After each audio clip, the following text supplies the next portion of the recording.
एक लड़का जब अपने मोबाइल फ़ोन में सोशल मीडिया चला रहा होता है, अचानक उसकी निगाह में एक फ़ोटो आता है। वो उस फोटो को लाइक भी करता है, उस पर सुंदर सी कमेंट भी कर देता है और जैसे ही वे कमेंट करता है उसको उसकी कमेंट का रिप्लाई भी मिलता है। और रिप्लाई इतना खूबसूरत, कहीं ना कहीं दूसरी तरफ जो लड़की होती है वह लड़की उसको शुक्रिया कहते हैं और बस यहाँ पर वह सिलसिला शुरू हो जाता है जिसको चैटिंग कहते हैं। और दोस्तों, इसी चैटिंग के चलते उनका प्यार मोहब्बत इस कदर आगे बढ़ता है, यानी कि बात शादी तक पहुंच जाती है। लेकिन जैसे ही उस लड़के को उस लड़की की सारी असलियत मालूम चलती है, फिर तो वह लड़का उससे साफ साफ मना करने लगता है कि वह उससे शादी नहीं कर पाएगा। लेकिन यहाँ पर वह जो लड़की है और लड़की की जो माँ है उस लड़के पर दबाव डालती है कि भाई तुझे शादी तो करनी होगी। अब तो वह जो लड़का है वह तंग आकर एक ऐसा कदम उठाता है जिसके तहत यानी कि एक नहीं दो मर्डर हो जाते हैं और इसी मर्डर के चलते वहाँ पर ऐसी सनसनी फैल जाती है कि पूरा शहर इकट्ठा होकर सुन रहा होता है, देख रहा होता है कि आखिर एक आदमी जब परेशान होता है तो वह किस कदर के को अंजाम देता है। दोस्तों, आज की वीडियो इसी बारे में। दोस्तों, आइए जानते हैं क्या हुआ है पूरे मामले में। नमस्कार, आदाब, सत श्री अकाल दोस्तों, स्वागत है आपका हमारे यूट्यूब चैनल किस्से क्राइम के। और दोस्तों, आपसे वही प्यार भरी गुजारिश, आगे बढ़ने से पहले हमारे चैनल को सब्सक्राइब करना, नोटिफिकेशन की बेल को दबाना बिल्कुल ना भूलें। और दोस्तों, आज का बेहद ही हैरान करने वाला मामला सामने आया है कबीरधाम छत्तीसगढ़ से। दोस्तों, कबीरधाम में एक जगह होती है कवर्धा, और कवर्धा में यानी कि ज़िले का मुख्यालय है जहां पर एसपी साहब की एक ऑफिस होती है। उस एसपी साहब की ऑफिस में काम करने वाले जितने भी कर्मचारी हैं वो लोग बड़े परेशान हैं, क्योंकि यहाँ पर बहुत ही गंदी स्मेल आ रही है। और यह स्मेल इतनी बुरी है, इतनी गंदी बदबू है कि भाई लोगों का रुकना बड़ा ही मुश्किल हो रहा है। वो लोग परेशान तो इसलिए भी है कि यदि एसपी साहब वहाँ आ गए तो बस वो उन पर चिल्ला पड़ेंगे और उनसे कहेंगे कि भाई आपसे यह बदबू क्यों नहीं मिटी है। कुछ कर्मचारी उस ऑफिस में यानी कि सेंट वगैरह छिड़क रहे हैं, कुछ लोग बाहर ढूंढ रहे हैं भाई ये बदबू कहाँ से आ रही है। लेकिन वह जो बदबू है उसी मुख्यालय के इर्द गिर्द से आ रही होती है। वो लोग जब बाहर जाते हैं तो वहाँ पर पाते हैं कि दो जो बूढ़े आदमी हैं जो कि एक शिक्षक कॉलोनी में रहते हैं, वो लोग एक दूसरे पर आरोप प्रत्यारोप लगा रहे हैं कि बदबू उनके घर से आ रही है। लेकिन यहाँ पर कोई भी इस बात को मानने के लिए तैयार नहीं कि यह बदबू उनके घर से आ रही है। इसी बात पर सभी लोग परेशान हैं, दुखी हैं, लेकिन अभी तक लोग ये सच्चाई नहीं जान पाए कि वह बदबू किस जगह से आ रही है। दोस्तों, यहाँ पुलिस को भी मदद के लिए बुलाया जाता है और जब पुलिस वहाँ आती है तो एक एक घर की तलाशी ली जा रही होती है। दोस्तों, उस एसपी साहब के मुख्यालय के जस्ट सामने वाला जो घर है जिस पर लॉक लगा हुआ है, सभी लोग ढूंढते ढूंढते उस मकान पर आकर टिक जाते हैं और कहते हैं कि इसी घर से यह बदबू आ रही होगी। अब तो वह ताला तोड़ा जाता है और ताले को तोड़ने के बाद जैसे उस घर के अंदर घुसा जाता है तो वहाँ अंदर जाने पर मालूम चलता है कि इस घर के अंदर एक लड़की की, जो कि बिल्कुल सजी संवरी पूरे श्रृंगार में है, उसने शादी का जोड़ा पहन रखा है और बहुत ही अच्छी तरह से उसके शरीर पर मेकअप तो किया गया है, लेकिन उस लड़की का शव यहाँ पर पड़ा हुआ है और वह अब फूल गया है और वह बदबू उसी के शरीर से आ रही है। दोस्तों, पुलिस की मदद से उस लड़की का जब शव वहाँ से उठवाया जाता है तो पुलिस सोच रही होती है कि यहाँ से यह बदबू तो मिट जाएगी। लेकिन एक पुलिसकर्मी जैसे उस घर में अंदर जाता है तो वह अंदर जाने के बाद दोबारा चिल्ला पड़ता है और कहता है कि साहब एक और बॉडी पड़ी हुई है। अब तो पुलिस फिर अंदर जाती है घर के, और घर के अंदर यानी कि 60 साल की महिला की डेड बॉडी भी बरामद होती है। अब तो पुलिस उन दोनों की डेड बॉडी को लेकर यानी कि हॉस्पिटल भिजवाती है, उनका पोस्टमार्टम का इंतजाम करवाती है और तो उनकी बॉडीज को मोर्चरी में रखवाती है। दोस्तों, यहाँ पर पुलिस को जानकारी मिलती है कि ये जो लड़की है, इस लड़की का नाम वसुंधरा है और ये जो महिला है इनका नाम पार्वती है, जो कि इसी घर की रहने वाली महिला हैं। इसके बारे में और कोई जानकारी उन लोगों को है नहीं। अब तो पुलिस के सामने जब पोस्टमार्टम की रिपोर्ट आती है तो पुलिस भी इस बात को जानकर हैरान रह गई, क्योंकि यहाँ पर पोस्टमार्टम में इन दोनों की सांस की गति रुकने से इनकी मौत हुई है। अब ये क्यों हुआ? क्योंकि किसी ने इनका गला घोटा है। अब यहाँ पर पुलिस भी बड़ी हैरान है कि आखिर इनके घर में जब ये 2 ही शख्स रहने वाले हैं, फिर तीसरा शख्स कौन है जिसने आकर इस हत्याकांड को अंजाम दिया है। अब जैसे ही पुलिस की जांच आगे बढ़ती है, वहाँ पर एक एक आदमी से जानकारी जुटाई जा रही है, तो पुलिस को मालूम चलता है कि लोग बताते हैं वहाँ पर एक लड़का आया जाया करता था। दोस्तों, अब तो उस लड़के के बारे में जब जाना जाता है कि कौन है वह लड़का और कहाँ से आता है, लोग साफ मना कर देते भाई इससे ज़्यादा उनके पास कोई ज़्यादा जानकारी नहीं है आखिरकार वह लड़का कौन है और कहाँ से आता है। दोस्तों, अब तो पुलिस यानी कि उस वसुंधरा के फ़ोन नंबर्स वगैरह की सीडीआर रिपोर्ट निकालती है और तो और वहाँ के जो मौजूद सीसीटीवी कैमरे हैं उनकी फुटेज को भी निकालती है। तो यहाँ पर मालूम चलता है कि वाकई में एक लड़का यहाँ पर आया था और वह लड़का जो कि स्कूटी पर बैठकर यहाँ से फरार हुआ है। अब दोस्तों, पुलिस के पास पूरी जानकारी आ गई।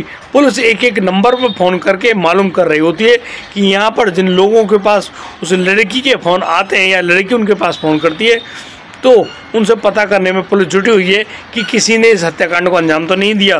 दोस्तों, यहाँ उस लड़की के मोबाइल फ़ोन से एक नंबर जो कि बार बार मिलाया गया था, उस नंबर पर जब फ़ोन किया जाता है तो यह नंबर मिलता है स्विच ऑफ। दोस्तों, अब तो कहानी पुलिस के समझ में आ गई कि हो ना हो यही प्राइम सस्पेक्ट है और अब इसको पकड़ा जाना चाहिए। दोस्तों, जब उस नंबर की सीडीआर रिपोर्ट भी निकाली जाती है तो मालूम चलता है कि वह यही यानी कि छत्तीसगढ़ के अंतर्गत आने वाले बिलासपुर क्षेत्र का रहने वाला लड़का जिसका नाम अविनाश कुमार पांडे है, वह लड़का यानी कि एक बहुत ही बढ़िया सोशल मीडिया पर एक्टिव रहता है। मालूम चलता है कि उसका फ़ोन नंबर तो स्विच ऑफ है लेकिन वह सोशल मीडिया पर अभी भी एक्टिव है। दोस्तों, पुलिस को जब जानकारी सारी मिल गई, पुलिस उसकी लोकेशन पर पहुंचती है और अविनाश कुमार पांडे को उसके घर से ही गिरफ्तार कर लिया जाता है।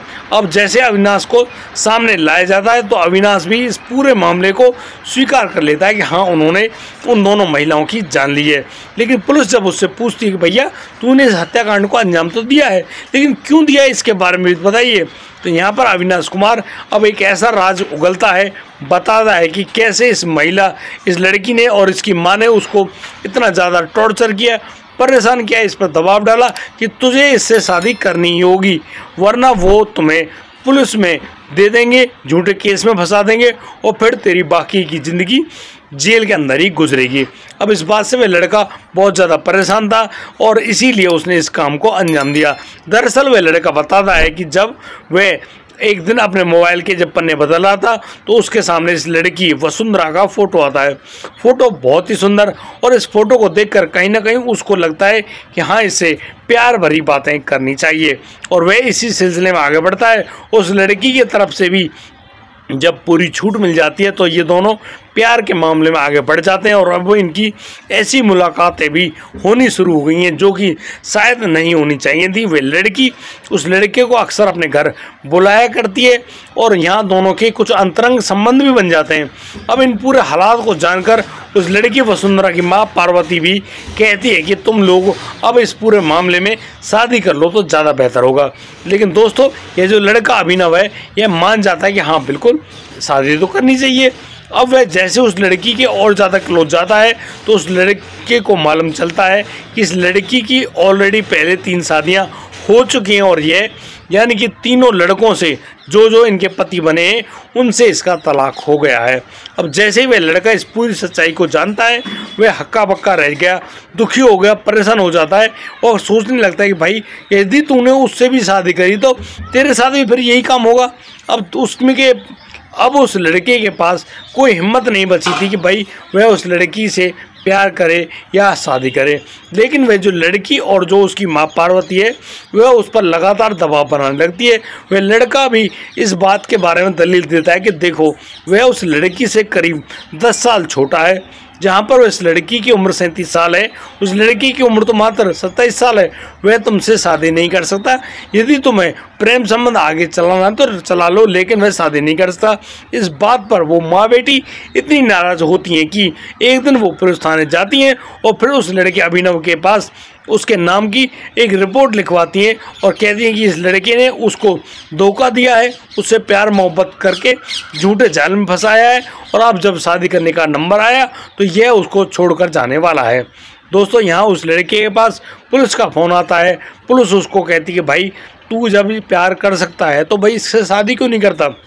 यहाँ पर वह लड़का सारी बात बताता है पुलिस वालों को। अब तो पुलिस उन दोनों के बीच में सुलह करवाती है और कहती है भाई इस लड़के को भी यानी कि दूर जाने दो, ये भी अपनी ज़िंदगी ये भी अपनी ज़िंदगी अलग अलग बसाएगा और ये लड़की भी अलग अलग हो जाए तो ज़्यादा अच्छा होगा। लेकिन वह लड़की उस लड़के पर अभी भी लगातार दबाव बनाती रही है और कह रही है कि वह शादी तो उसी लड़के से करेगी। और दोस्तों इसी सिलसिले में उनका मामला थोड़ा आगे बढ़ता है तो एक दिन वह जो लड़का है वह उस लड़की वसुंधरा के घर पर आता है और वसुंधरा से कहने लगता है कि देखो वसुंधरा, वह तुमसे शादी करने के लिए तैयार है।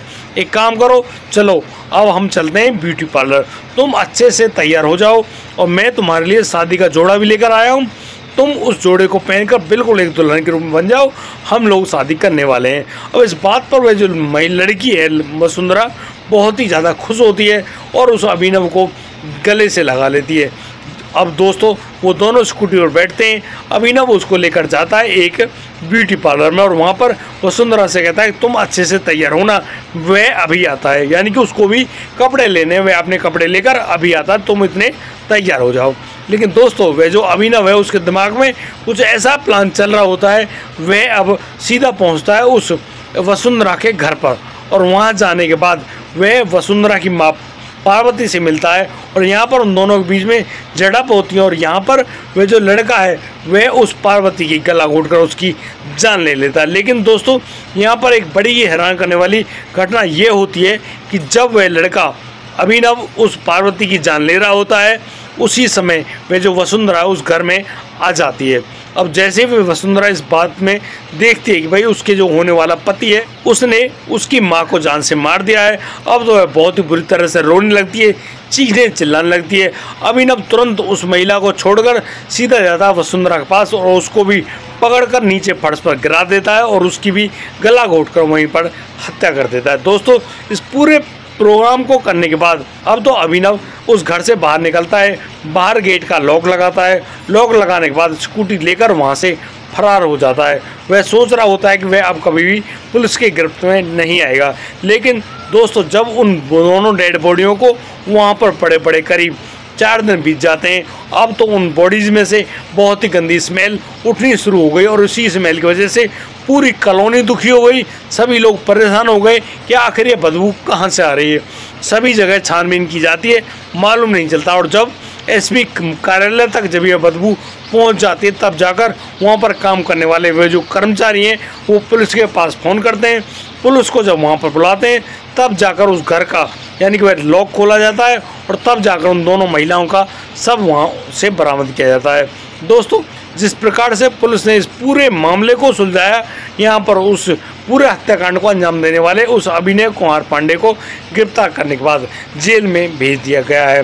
दोस्तों इस पूरे घटनाक्रम को सुनाने का उद्देश्य किसी को परेशान करना नहीं है, किसी का दिल दुखाना नहीं है, लेकिन दोस्तों ये जो घटना है ये हमको सबक और सीख देकर जाती हैं और ये हमको बताती हैं कि भाई जीवन में बहुत सारी ऐसी कंडीशंस आती हैं जहाँ पर हम अपने दिल के हाथों मजबूर हो जाते हैं। और दोस्तों मैं आपको बता दूं ये दिल नहीं होता, ये हमारा मन होता है और हम मन के हाथों मजबूर हो जाते हैं क्योंकि मन इतनी सुंदर सुंदर दलीलें देता है, हमें कहीं ना कहीं मन के आगे खुद का सरेंडर करना पड़ता है और फिर तो सामने आते हैं ऐसे ऐसे हत्याकांड जिनके बारे में शायद किसी ने सोचा भी नहीं होगा।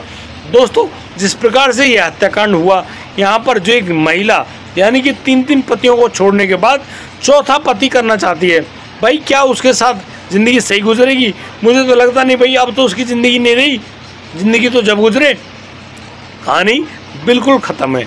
अब लोग मन माफिक जब आचरणों को करते हैं फिर उनके साथ इसी प्रकार की घटनाएं घटित होती हैं। अब आदमी या तो अपनी बुद्धि का सही इस्तेमाल कर ले, सही विवेक का इस्तेमाल कर ले, ढंग से आगे बढ़े तो उसकी ज़िंदगी सदगति में बढ़ जाएगी। और जहाँ लोगों ने अपनी ये बुद्धि, अपने मन माफिक जो प्रकरण है उन मन के द्वारा दिखाए गए रास्तों पर चलने का प्रयत्न किया है, जब भी इंसान ने इस काम को किया है वह दुर्गति को ही प्राप्त हुआ है। या तो उसकी पूरी ज़िंदगी जेल में गुजरने वाली है या फिर वह मौत के घाट उतार दिया जाएगा।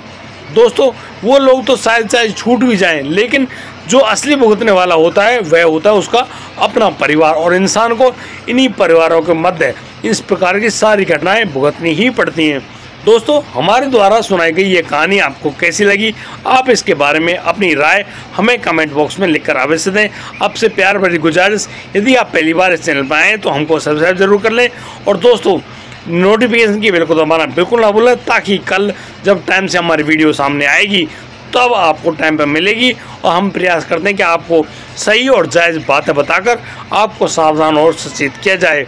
दोस्तों, आज के लिए सिर्फ इतना ही। अब दीजिए मुझे इजाज़त, मिलता हूँ कल, लाता हूँ एक और अनोखा मामला। तब तक के लिए आप बढ़िया रहें, बेहतरीन रहें, अपना और अपने परिवार का बखूबी ख्याल रखते रहें। जय हिंद, जय भारत।